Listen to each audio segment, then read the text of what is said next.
मुख्यमंत्री पुष्कर सिंह धामी ने किया एसडीआरएफ जौली ग्रांट मुख्यालय का लोकार्पण। फायर स्टेशन का हुआ उद्घाटन। आपदा सहित दूसरे रेस्क्यू कार्यों में आएगी तेजी।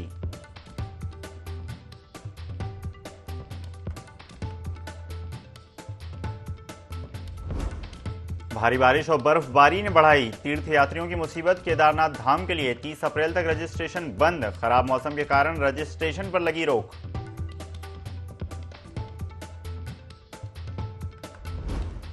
भगवान बद्रीनाथ की जमीन पर अवैध कब्जा। लखनऊ महाराष्ट्र के नाम पर रजिस्टर्ड भूमि। मंदिर समिति ने कब्जा हटाने के लिए भेजा नोटिस।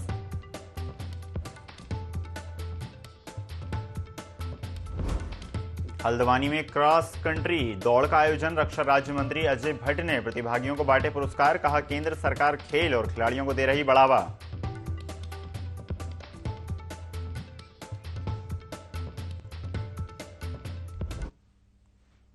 नमस्कार, स्वागत है आपका देवभूमि लाइव में। मैं हूं आपके साथ ईसा अहमद। यमुनोत्री और गंगोत्री के कपाट खुल चुके हैं। ऐसे में प्रशासन भी अलर्ट मोड पर है, जिसके तहत डीएम और पुलिस अधीक्षक ने यमुनोत्री धाम की यात्रा व्यवस्थाओं का निरीक्षण किया। निरीक्षण के दौरान डीएम रुहेला ने यात्रा व्यवस्था में तैनात कर्मियों को निर्देशित करते हुए कहा कि यमुनोत्री धाम आ रहे देश और विदेश के श्रद्धालुओं को कोई परेशानी नहीं होनी चाहिए। वहीं कहा कि ड्यूटी के दौरान लापरवाही बरतने पर सख्त कार्रवाई की जाएगी। इसी के साथ भीड़ की स्थिति से निपटने के लिए स्लॉट सिस्टम के आधार पर मंदिर परिसर में यात्रियों को दर्शन कराने और जागरूक करने के भी निर्देश दिए गए।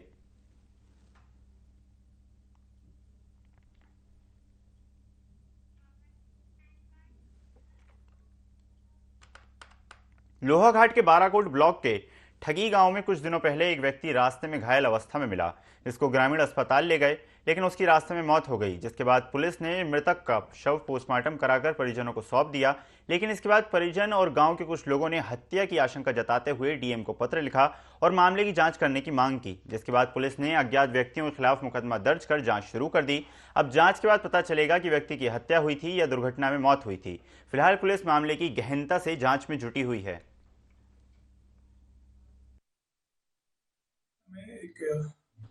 यहाँ पे स्थानीय वृद्ध की मृत्यु हो गई थी, जिसका पंचायत पोस्टमार्टम कार्य हमारे रखी गई थी।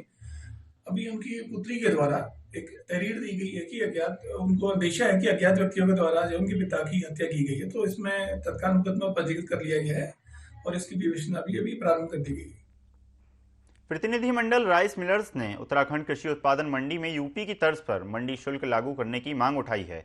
साथ ही प्रसंस्करण इकाइयों के किसानों से सीधे खरीदी करने पर मंडी शुल्क और विकास सेस में छूट प्रदान किए जाने की भी मांग की है। इसी दौरान व्यापार मंडल और राइस मिलर्स एसोसिएशन के पदाधिकारियों ने कहा कि यूपी सरकार ने किसानों को राहत देने के साथ साथ प्रसंस्करण इकाइयों को मंडी शुल्क और विकास सेस में छूट दी है, इसलिए उन्हें भी मंडी शुल्क में छूट दी जाए। साथ ही कहा कि इस संबंध में वो मुख्यमंत्री को ज्ञापन भी सौंपेंगे।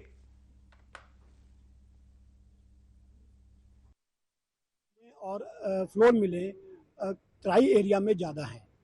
विभाजन के बाद उत्तराखंड राज्य में राइस मिलें और फ्लोर मिलें ज़्यादा रही। कृषि क्षेत्र हमारा उत्तर प्रदेश में चला गया। हमें अपने कच्चे माल के लिए उत्तर प्रदेश की मंडियों पर निर्भर रहना पड़ता है। जब हम उत्तर प्रदेश की मंडियों से माल खरीद के लाते हैं तो एक बार मंडी टैक्स वहाँ पर देते हैं, और जब उसको ला करके यहाँ उसका चावल बनाते हैं तो यहाँ की मंडी समिति हमसे दोबारा उस चावल पे टैक्स मांगती है। माननीय कृषि मंत्री जी को भी ज्ञापन दिया था, माननीय मुख्यमंत्री जी को भी ज्ञापन दिया था। अब हम पुनः आप लोगों के माध्यम से माननीय मुख्यमंत्री जी को ज्ञापन दे रहे हैं और उनसे अपील करेंगे कि हमारे इस मरते हुए उद्योग को दोहरे टैक्सेशन से बचा करके हमें कुछ राहत दें। एक बहुत ही विसंगति ये आई है, उत्तर प्रदेश में जो मंडी टैक्स 1% है, उत्तराखंड में वो 2% है। वहाँ पर जो धान की खरीद होती है उसमें टैक्स नहीं पड़ रहा है, और उत्तराखंड में हमें 4% हमारे जो है राइस मिलर्स को देना पड़ रहा है। तो इसकी वजह से हमारे जो चाहे राइस मिल हैं चाहे हमारे फ्लोर मिल हैं, ये यहाँ पर जो है बंद होने के कगार में आ जाएंगी।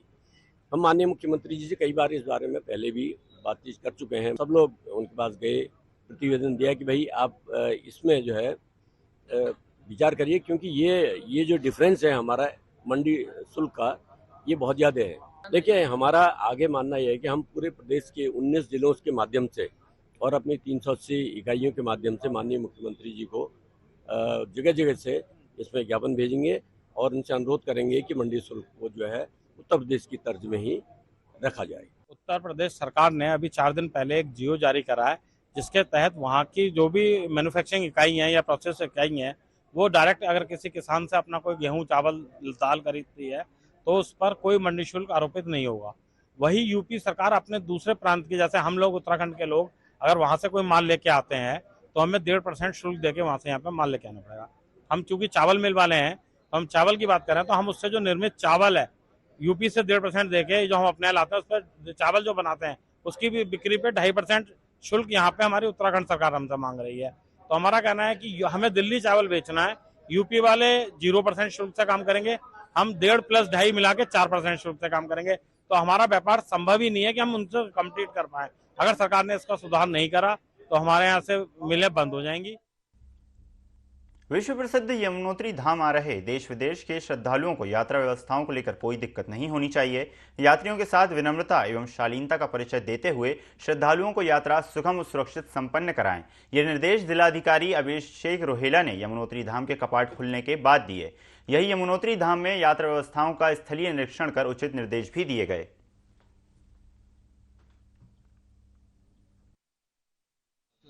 सरल, सुगम और सुरक्षित यात्रा के लिए पूरी तरह प्रतिबद्ध है और जो व्यवस्था यहाँ बनाई गई थी, आज निरीक्षण किया है यहाँ पे हमने, तो वो व्यवस्थाएं ठीक से चल रही हैं और थोड़ी बहुत जो कमी रह गई थी वो संबंधित पुलिस को और सभी को बता दिया गया है। और यात्रियों से और यहाँ पे जनप्रतिनिधि और यहाँ पे जो सभी से अनुरोध है कि जो व्यवस्थाएं बनाए रखी हैं, जो आज चली हैं, उसको बनाए रखने में प्रशासन का सहयोग करें और हम लोग पूरी तरह से प्रतिबद्ध हैं। चारधाम यात्रा 2023 की शुरुआत हो चुकी है और आज जिला प्रशासन उत्तरकाशी के समस्त संबंधित विभागों के साथ यहाँ मेरे द्वारा निरीक्षण किया गया है जानकी चट्टी में और यमुनोत्री धाम में जाने वाले श्रद्धालुओं के लिए जो व्यवस्थाएं की गई हैं उनकी तैयारियों का जायज़ा लिया गया है और अधिकतर जो व्यवस्थाएं जैसी सोची गई थी उस हिसाब से सभी कार्य पूर्ण हो गए हैं और व्यवस्थाएं अच्छी हैं। और मार्ग पे जाने वाले श्रद्धालुओं से भी हमने उनका अनुभव पूछा है, उनके सुझाव लिए हैं, उन सुझावों पे कार्य करते हुए हम यात्रा को और अच्छा और सुरक्षित सफल बनाने का प्रयास करते हैं।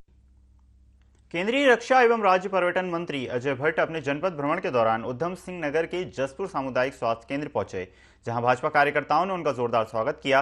वहीं स्वास्थ्य केंद्र पहुंचकर उन्होंने सांसद निधि से आई अल्ट्रासाउंड मशीन का भी उद्घाटन किया ताकि लोगों को बेहतर उपचार मिल सके। वहीं उन्होंने जनता की समस्याओं को भी सुना। वहीं राज्य मंत्री अजय भट्ट ने इस दौरान कहा कि ये मशीन जिले के सबसे आधुनिक मशीन है, जिससे गर्भवती माता बहनों का मुफ्त अल्ट्रासाउंड किया जा सकेगा।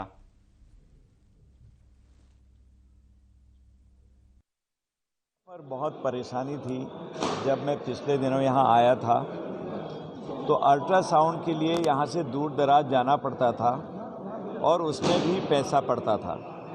अल्ट्रासाउंड मशीन को हमने लोकार्पित कर दिया है। ट्रायल में अभी तक जो 50 अल्ट्रासाउंड हुए हैं वो अव्वल पाए गए हैं। यहाँ के जो स्पेशलिस्ट हैं उन्होंने बताया कि हमारे ज़िले की सबसे अव्वल लेटेस्ट मशीन ये आई है। अभी यहाँ पर पोस्ट क्रिएट नहीं है, लेकिन 2 दिन हफ्ते में यहाँ पर की जाएगी और पोस्ट क्रिएट के लिए सीएमओ साहब ने यहाँ से अपनी डिमांड भेज दी है। मैं मुख्यमंत्री जी से भी बात करूंगा, स्वास्थ्य मंत्री जी से भी करूंगा, क्योंकि हमको अपने अस्पतालों को बहुत अच्छा बनाएंगे, हर सुविधा से उसको साजो सामान से संपन्न करेंगे। बीते रोज यमुनोत्री और गंगोत्री धाम के कपाट खुलने के साथ ही चारधाम यात्रा का आगाज हो गया। इस दौरान पहले दिन ही दुखद खबर सामने आई है। बता दें कि यमुनोत्री धाम में गुजरात से आए एक तीर्थयात्री की सांस गति रुकने से मौत हो गई, जिसको लेकर कांग्रेस ने सवाल भी खड़े किए। कांग्रेस ने कहा कि विपक्ष लगातार सरकार को चेता रहा था कि संख्या बल पर नहीं बल्कि गुणवत्ता पर जोर दिया जाए, लेकिन पहले दिन सरकार के स्वास्थ्य व्यवस्था की पोल खुल गई और सारा व्यवस्था सामने आ गई। हालांकि इस पर भाजपा ने पलटवार करते हुए कहा कि कांग्रेस यात्रियों को बरगला रही है और चारधाम यात्रा पर भ्रामक बातें फैलाकर तीर्थ यात्रियों को रोकने का प्रयास कर रही है। शुरू होते ही एक व्यक्ति की हार्ट अटैक से मौत हो जाती है। ये है चारधाम का चाक चौबंद व्यवस्था। ऐसे में हम बार बार धामी सरकार से कहते रहे कि क्वांटिटी नहीं क्वालिटी पर ध्यान दीजिए। स्वास्थ्य सेवाओं की कलाई खोलकर रख दी। ऐसे में स्वास्थ्य सचिव तो जाते हैं मौके पर मुआयना करने के लिए कि चारधाम यात्रा की व्यवस्थाएं क्या हैं, लेकिन मंत्री महोदय इतने किस काम में व्यस्त हैं कि उनके लिए चारधाम यात्रा से ऊपर कोई प्रायोरिटी है। आपको ग्राउंड जीरो पर जाना चाहिए। चारधाम यात्रा जिस रूट पे चल रही है उसमें स्वास्थ्य सेवाओं का मौका मुआयना करना चाहिए। आखिर अगर आपसे नहीं संभल रहा है विभाग या आप जस्टिस नहीं कर पा रहे हैं तो दे दीजिए ना इस्तीफा। कोई लायक और काबिल आदमी बैठेगा उस कुर्सी पर जिसको लोगों की जान माल की चिंता होगी। बद्रीनाथ केदारनाथ धाम के कपाट खुलने के अवसर पर तीर्थयात्रियों के स्वागत में हेलीकॉप्टर से पुष्प वर्षा की जाएगी। बद्रीनाथ धाम और केदारनाथ धाम के कपाट खोलने को लेकर बीकेटीसी और प्रशासन की तैयारियां पूरी हो चुकी हैं। सीएम पुष्कर सिंह धामी के दिशा निर्देश पर यात्रा ट्रांजिट कैंप ऋषिकेश गंगोत्री यमुनोत्री के कपाट खुलने के अवसर पर तीर्थयात्रियों का स्वागत में है। हेलीकॉप्टर से पुष्प वर्षा के बाद 27 अप्रैल को बद्रीनाथ धाम के कपाट खुलने के अवसर पर 25 अप्रैल को केदारनाथ धाम के कपाट खुलने पर हेलीकॉप्टर से तीर्थयात्रियों पर स्वागत में वर्षा की जाएगी। उत्तरकाशी में गंगोत्री और यमुनोत्री के कपाट खुल चुके हैं। सीएम पुष्कर सिंह धामी दोनों धामों में पूजा अर्चना कर चुके हैं। सीएम ने मां गंगा को स्वच्छ रखने की अपील भी की है, लेकिन जनपद मुख्यालय उत्तरकाशी में स्वच्छता अभियान की पोल खुलती दिखाई दे रही है।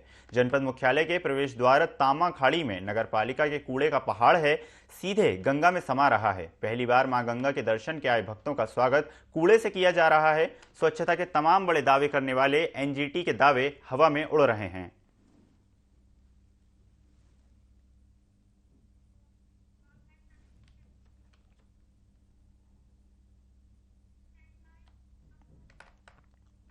लोहाघाट थाना क्षेत्र के एक गांव में दुष्कर्म का मामला सामने आया है, जिसके बाद पुलिस ने मामला दर्ज कर आरोपी को गिरफ्तार कर लिया है। इस दौरान थाने के एसओ मनीष खत्री ने बताया कि एक नाबालिग बच्ची के साथ 25 साल के युवक ने शादी का झांसा देकर लगभग पिछले 6 महीने से दुष्कर्म की वारदात को अंजाम दे रहा था। साथ ही उसको बदनाम करने और बर्बाद करने की धमकी भी दे रहा था। हालांकि पुलिस ने आरोपी को गिरफ्तार कर न्यायालय में पेश किया है और आगे की कार्रवाई में जुट गई है।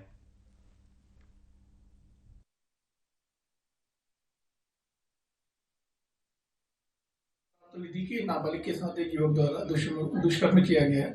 सूचना पर तत्काल कार्रवाई करते हुए सबसे पहले मुकदमा पंजीकृत करके हमने जो है आवश्यक कार्रवाई करी और 6 घंटे के अंदर जो है जो स्थानीय युवक है उसकी गिरफ्तारी कर ली गई है और आज उसको मेडिकल करा के माननीय न्यायालय पेश किया जा रहा है। ताकि ये पता चला है कि काफी समय से ये मामला चल रहा था और सूचना प्राप्त होने पर जब हमने तुरंत इसमें कार्रवाई कर ली है। बाकी अभी विवेचना का पार्ट है, अभी विवेचना चल रही है इसमें। कर्णप्रयाग में तेज रफ्तार का कहर देखने को मिल रहा है। आपको बता दें, बद्रीनाथ धाम हाईवे पर एक अनियंत्रित ट्रक ने कई वाहनों को टक्कर मार दी, जिस वजह से वहां पर हंगामा हो गया। हालांकि इस घटना की वजह से नींद की झपकी आना बताया जा रहा है। तो खबर आपको बता रहे हैं कर्णप्रयाग से, जहां पर रफ्तार का कहर देखने को मिला। आपको बता दें, तेज रफ्तार अनियंत्रित ट्रक ने कई वाहनों को टक्कर मारी और खुद भी हादसे का शिकार हो गया और इस हादसे की वजह ड्राइवर को नींद आना बताया जा रहा है।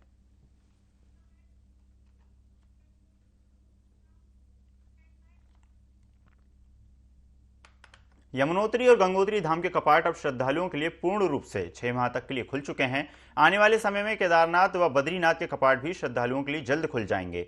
अब कई यात्रियों का जत्था चारधाम के लिए यात्रा के लिए निकल चुका है, जिसमें देश के श्रद्धालु ही नहीं, विदेश के यात्री भी चारधाम यात्रा में आते हैं।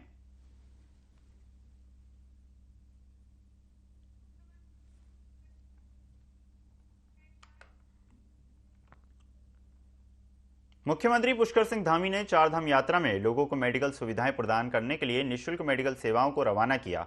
इस अवसर पर धामी ने कहा कि श्री केदारनाथ एवं श्री बद्रीनाथ धाम में स्वास्थ्य सेवाएं उपलब्ध कराने के लिए 6 sigma high altitude medical service की टीम बधाई के पात्र है। चारधाम में सरकार की ओर से सभी चिकित्सा सुविधाएं उपलब्ध कराई जाएंगी, जिससे यात्रा पर आने वाले श्रद्धालुओं को किसी भी प्रकार की असुविधा का सामना न करना पड़े।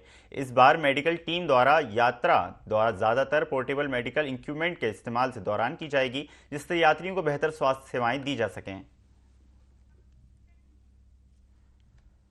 खबर आपको बता रहे हैं देहरादून से, जहां पर चारधाम यात्रा के लिए रवाना हुए यात्रियों को सीएम पुष्कर सिंह धामी ने बधाई दी, साथ ही मेडिकल सेवाओं को दुरुस्त करने के भी निर्देश दिए। सीएम पुष्कर सिंह धामी की कोशिश है कि यात्रा में आए सभी यात्रियों को किसी भी प्रकार की असुविधा ना हो, स्वास्थ्य व्यवस्थाओं के लिए परेशान ना होना पड़े। इस दौरान पुष्कर सिंह धामी ने मेडिकल टीम को बधाई दी और जिस तरह से लगातार मेडिकल टीम काम कर रही है वो बधाई के पात्र है।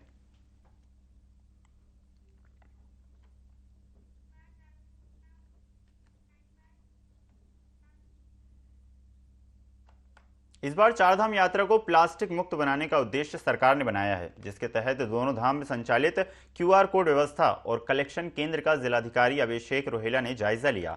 इस दौरान जिलाधिकारी ने सभी को हिदायत देते हुए कहा कि जितनी भी पेय पदार्थों की प्लास्टिक बोतलें प्रयोग की जा रही हैं उन सभी में क्यूआर कोड अनिवार्य रूप से होना चाहिए। साथ ही कहा कि जो क्यूआर कोड नहीं लगाएंगे उनके ऊपर सख्त कार्रवाई की जाएगी।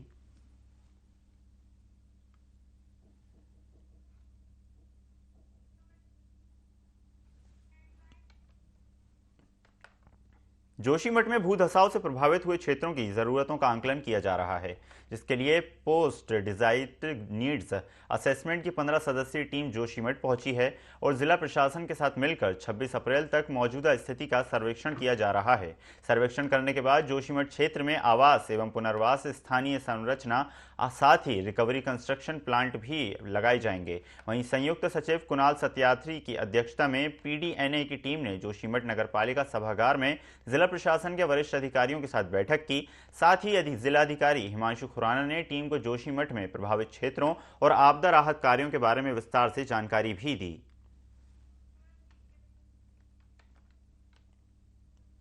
खबर आपको बता रहे हैं जोशीमठ से, जहां पर प्रभावितों की सहायता के लिए लगातार सरकार प्रयास कर रही है और लगातार टीमें गठित की जा रही हैं। आपको बता दें, पोस्ट डिजास्टर नीड्स असेसमेंट की 15 सदस्यीय टीम गठित की गई है जो उस क्षेत्र में जाएगी। साथ ही वहां के लोगों को जिस तरह से असुविधा हुई है उसका आंकलन करके उनके पुनर्वास पर काम करेगी।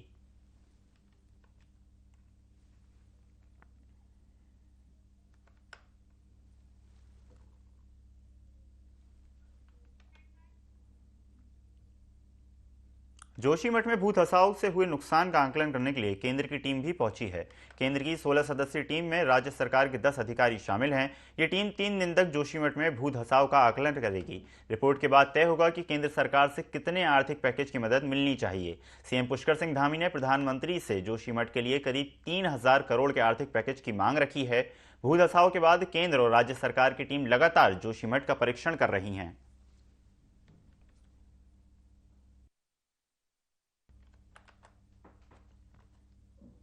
खबर आपको बता रहे हैं जोशीमठ से, जहां पर लगातार राज्य सरकार और केंद्र सरकार की टीम भी लगातार पहुंच रही हैं और इस 16 सदस्यीय टीम में 10 अधिकारी शामिल हैं और 3 अधिकारी राज्य के भी शामिल हैं। जिस तरह से राज्य और केंद्र दोनों ही मिलकर जोशीमठ की व्यवस्थाओं पर काम कर रहे हैं और जिस तरह से वहां के लोगों को परेशानियां हुई हैं, बेघर हुए हैं, उनके पुनर्वास पर भी काम किया जा रहा है। आपको बता दें, मुख्यमंत्री पुष्कर सिंह धामी ने एक बहुत बड़ी राशि मांगी है केंद्र सरकार से, जिसको देने के लिए केंद्र सरकार ने भी हामी भर दी है।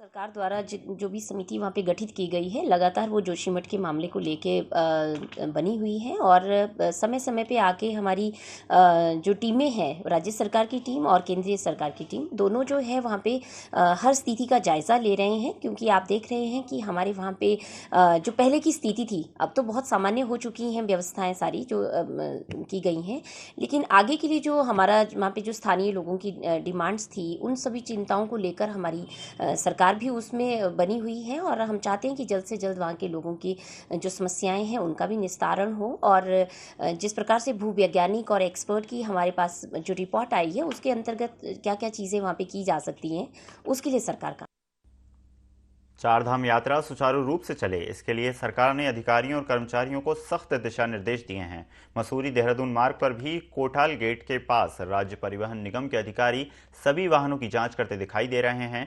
इसके साथ ही यात्रियों को जाने की अनुमति दी जा रही है। साथ ही जिन यात्रियों का रजिस्ट्रेशन नहीं हुआ है उनका रजिस्ट्रेशन किए जाने के बाद ही उन्हें चारधाम यात्रा के लिए भेजा जा रहा है। परिवहन मंत्री चंदन रामदास ने अत्याधुनिक चेक पोस्ट का उद्घाटन कर श्रद्धालुओं को सौगात दी है। इस दौरान उन्होंने यात्रियों से बातचीत की और उनकी सुखद यात्रा की कामना की।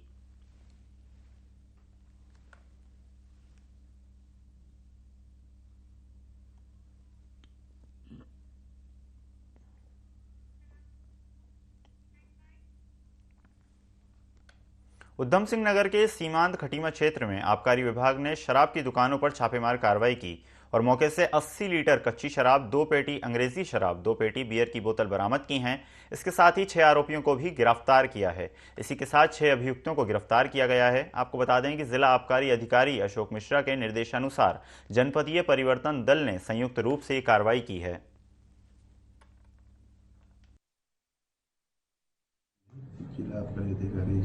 तुलसीनगर श्री अशोक मिश्रा जी द्वारा जो आदेश दिए गए थे छापामारी के लिए, उसमें आज हमारे द्वारा छापामारी की गई। इसमें खटीमा क्षेत्र और पलटन टीम रुद्रपुर साथ मिलकर कार्रवाई की, जिसमें चकरपुर, आलामती, कुटरा, सहजना, मीराबाद, भोर आदि क्षेत्रों में तबीज दी गई। कुल 6 लोग पकड़े गए, जिसमें कुछ देसी शराब है, कुछ बियर है, अंग्रेजी शराब है और कुछ कच्ची शराब है, जिसमें 4 अभियोग हमारे द्वारा दर्ज किए गए, 2 अभियोग पलटन टीम द्वारा दर्ज किए गए। जो वैधानिक कार्रवाई है वो की जा रही है। चमोली जिले के जोशीमठ के नरसिंह मंदिर के प्रांगण में बद्रीनाथ धाम के कपाट खुलने के पहले परंपरा अनुसार आयोजित होने वाले 1 दिवसीय तिमुंडिया मेले का समापन हुआ। इस दौरान तिमुंडिया मेले के देखने के लिए हजारों श्रद्धालुओं की भीड़ उमड़ पड़ी। बता दें कि यह मेला हर साल बद्रीनाथ धाम के कपाट खुलने के 1 हफ्ते पहले शनिवार या मंगलवार को आयोजित किया जाता है और इस मेले में सभी देवी देवताओं के घरों में भरे से जल से स्नान कराया जाता है। इस मेले को देखने हजारों की तादाद में लोगों का सैलाब उमड़ता है। सबने वीर देवता से अपने परिवार की कुशलता के लिए मन्नत मांगी और वीर देवता का प्रसाद ग्रहण किया।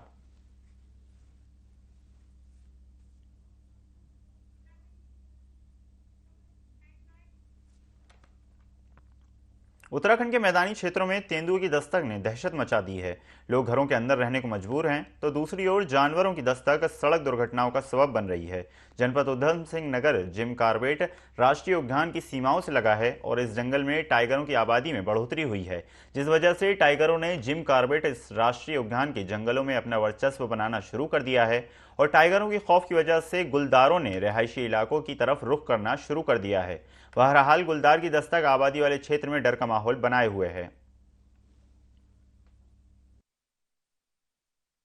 इलाकों में जो आवाजाही हो रही है वो लेपर्ड की हो रही है। लगातार लेपर्ड की घटनाएं सुनने में आ रही, लोगों के द्वारा जो लेटर भी आ रहे हैं, उनके फ़ोन भी आ रहे हैं और उच्च स्तर से भी इस पर निर्देश प्राप्त हुए कि ये जंगली जानवरों को जो रिहायशी आबादी में क्षेत्रों में आने से रोका जाए। तो उस संबंध में ये अवगत कराना है कि वास्तव में स्थिति यह है कि जंगल में अभी जैसे आपको पता ही है टाइगरों का एस्टिमेशन का रिजल्ट आया है, तो टाइगर की संख्या बढ़ी है। तो टाइगर और लेपर्ड का सीधा संबंध है कि अगर टाइगर बढ़ेंगे तो लेपर्ड को अब उन जो क्षेत्र है जिस एरिया में लेपर्ड रहते हैं वो एरिया भी टाइगर कवर कर लेता है, तो उनको मजबूरन बाहर भागना पड़ता है। पर्यटन विभाग के तत्वाधान में state institute of hotel management एवं केटरिंग संस्थान ने 3 दिवसीय सामान्य व्यवहारिक प्रशिक्षण शिविर का आयोजन किया, जिसमें होम स्टे संचालकों की प्रशिक्षण दिया जा रहा है। चमोली के उर्गम में शिविर लगाया गया है, जहां जिलाधिकारी हिमांशु खुराना जिसका निरीक्षण करने पहुंचे। उन्होंने होम स्टे संचालकों का प्रोत्साहित करते हुए कहा कि पर्यटकों से अच्छा व्यवहार रखते हुए उन्हें हर संभव मदद करें। अच्छी सुविधाएं मिलने पर पर्यटकों की आवाजाही और बढ़ेगी। जिलाधिकारी ने होम स्टे संचालकों से उनकी समस्याएं भी सुनी और कहा कि क्षेत्र में पर्यटन बढ़ाने के लिए सभी प्रयास किए जा रहे हैं।